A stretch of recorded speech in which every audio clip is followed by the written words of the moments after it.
Hello friends, आज हम पढ़ेंगे समग्र पूर्ति की धारणा, कंसेप्ट ऑफ एग्रीगेट सप्लाई। तो शुरू करते हैं वीडियो समग्र पूर्ति की धारणा के साथ।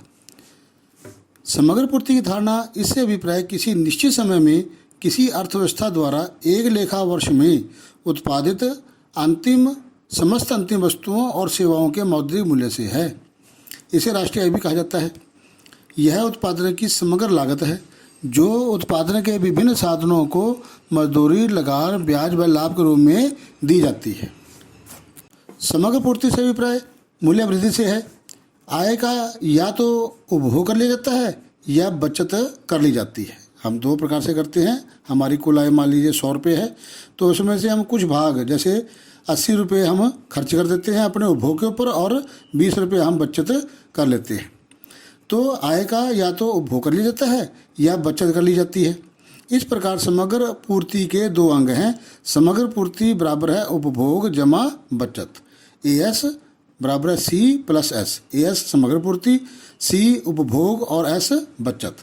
तो हम समग्र पूर्ति की परिभाषा देते हैं। एक अर्थव्यवस्था में एक लेखा वर्ष में उत्पादित वस्तुओं और सेवाओं के प्रवाह को समग्र पूर्ति कहा जाता है। वस्तु और सेवाओं का प्रभाव मूल्य वृद्धि या सृजित आय को भी कहती है। अब आता है समग्र पूर्ति फलन।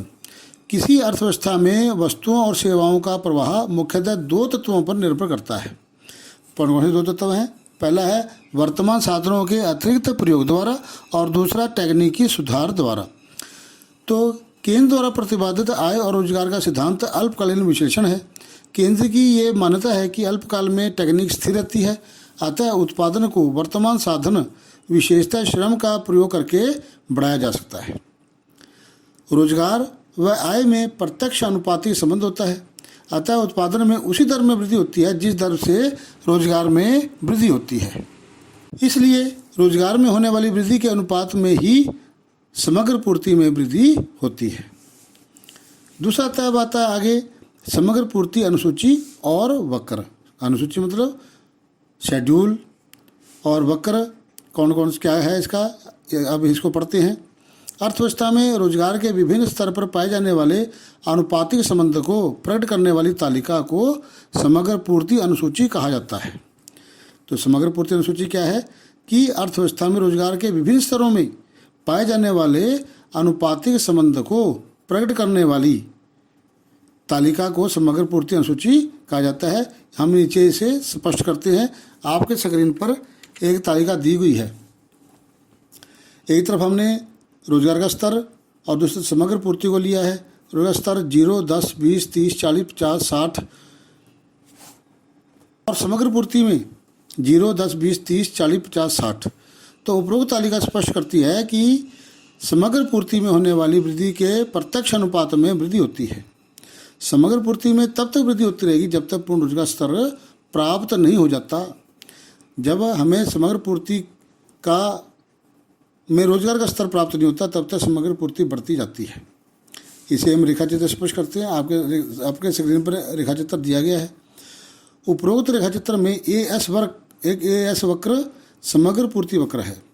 इस वक्र से सिद्ध होता है कि किसी अर्थव्यवस्था में वस्तुओं व सेवाओं का प्रवाह समग्र पूर्ति रोजगार के अनुपात में बढ़ती या कम होती है। अब आता है समग्र पूर्ति फलन केंद्रीय दृष्टिकोण में।